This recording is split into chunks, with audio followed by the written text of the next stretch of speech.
I am Matt with State of Flex here with another of my 52-week movie challenge from Everyone's a Critic. Week 14 challenge is a film based on a true story. The movie I chose, Bully.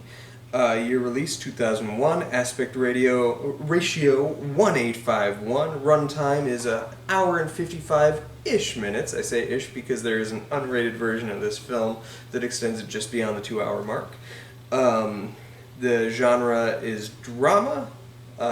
It's rated R-ish. Again, there's an unrated version of this film that pushes it way beyond the boundaries of a traditional R-rated film.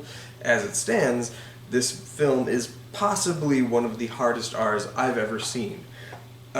Starring Brad Renfro, Rachel Miner, Nick Stahl, Bijou Phillips, and Leo Fitzpatrick. Directed by Larry Clark of Kids fame, reteaming with Leo Fitzpatrick from that film.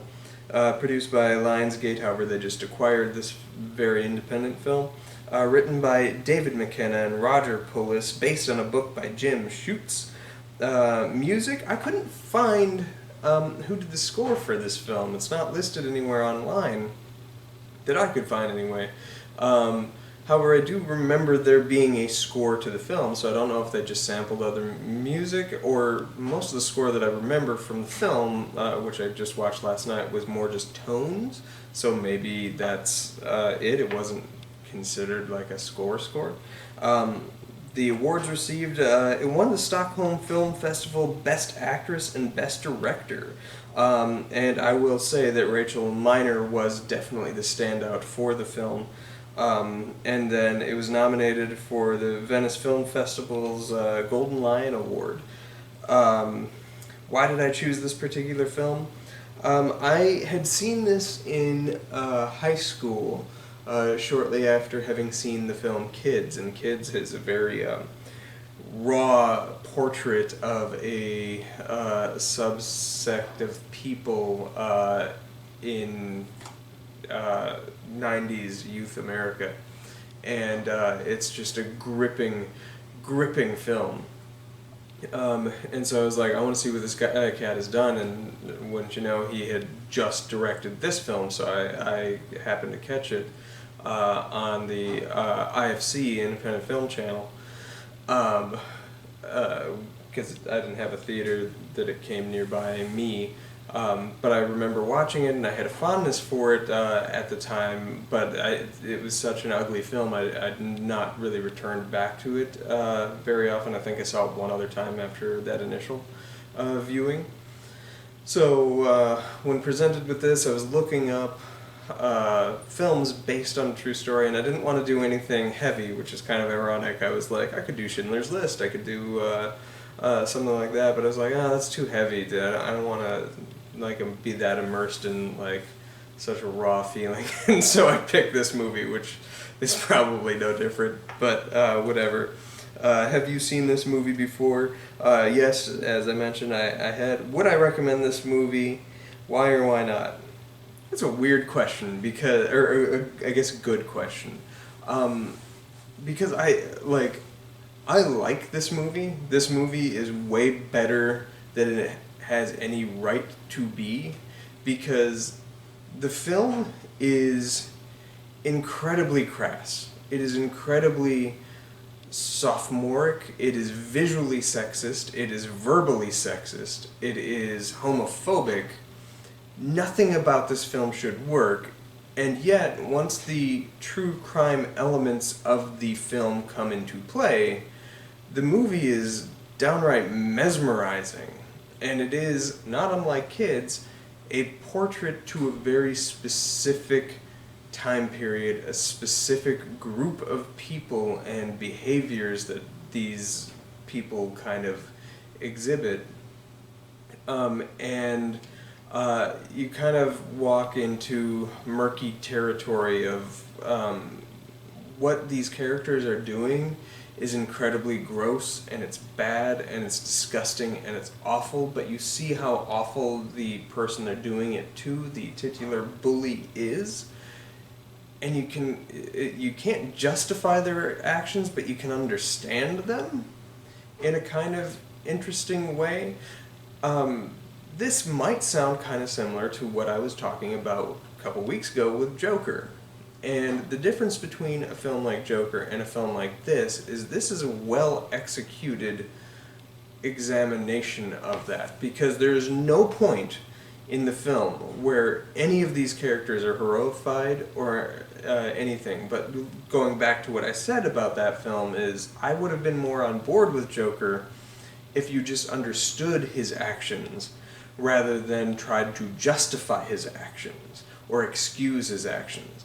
And this film definitely doesn't do that with the killers in the film, certainly, or the bully. So, like, this film is, and like I said, it's just incredibly crass, so much so that I couldn't possibly recommend it to somebody without knowing their sensibilities first. This film is hard to watch.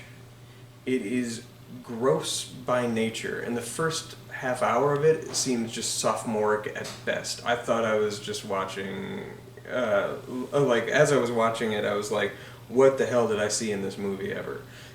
Once the elements of the true story come into play, that's where I started to understand what is so compelling about this. And the truth is that this movie is fundamentally fantastic if you can look through the weeds of its crassness.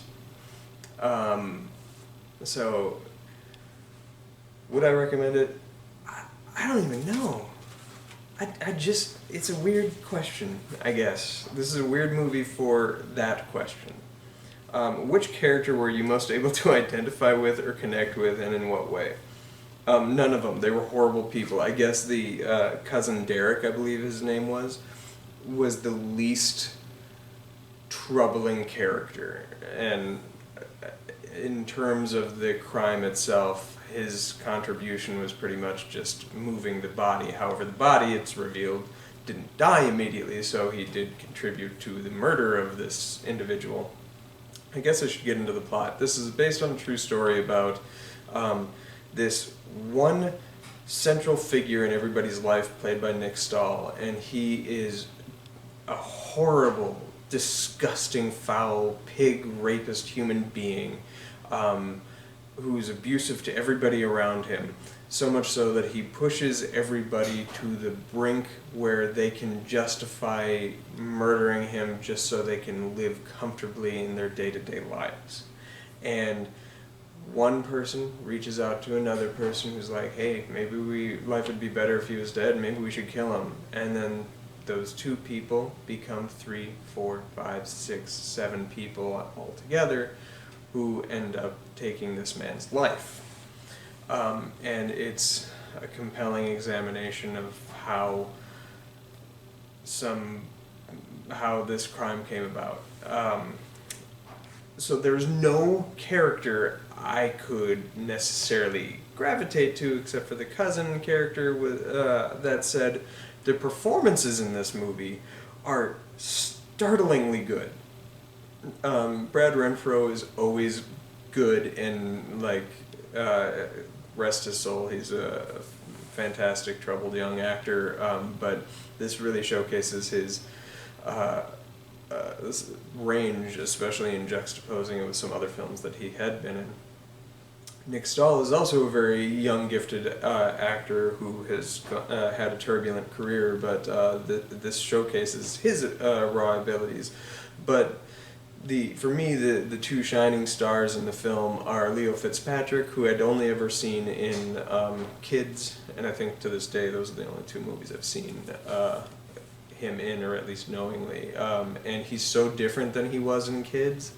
He plays the hitman in this, and he is really kind of a compelling character, because he's the only one that has reasoned out what's going to happen and is trying to get the rest of the group to understand the gravity of what they're about to do.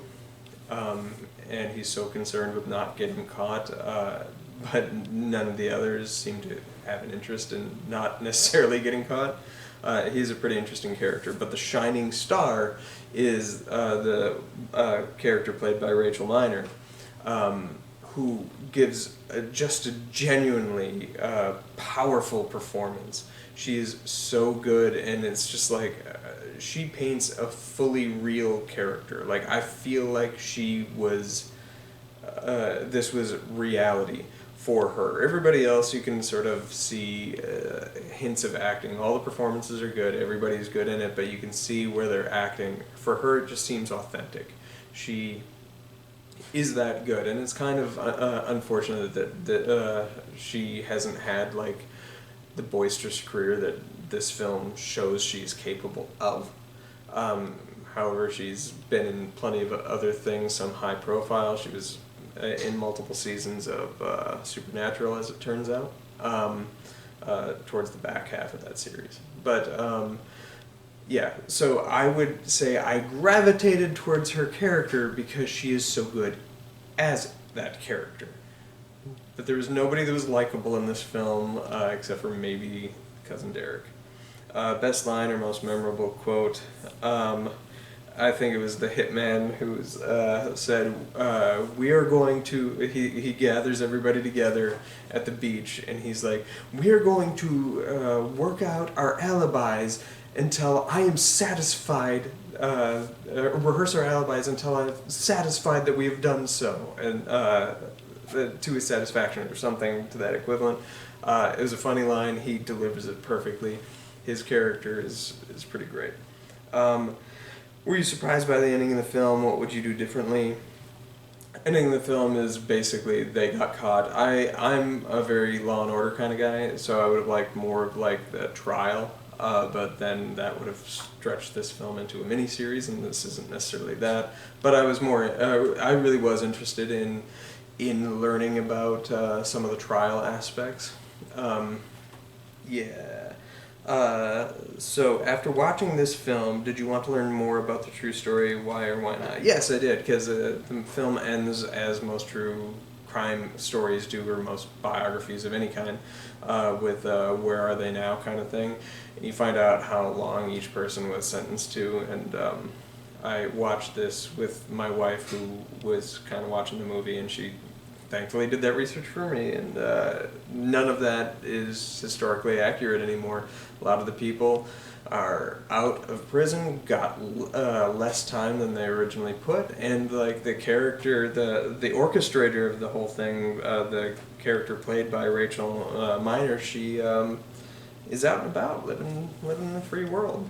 The three people who did the physical act of the murder itself are still behind bars, probably forever.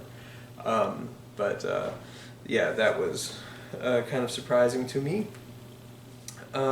Anything else I would like to add? So I first came about this story because I'm a huge fan of like Dateline and Deadline and all those different kind of documentaries. I used to watch them all the time when I was a kid. That was how I'd spend my Friday nights because I was sad and alone often.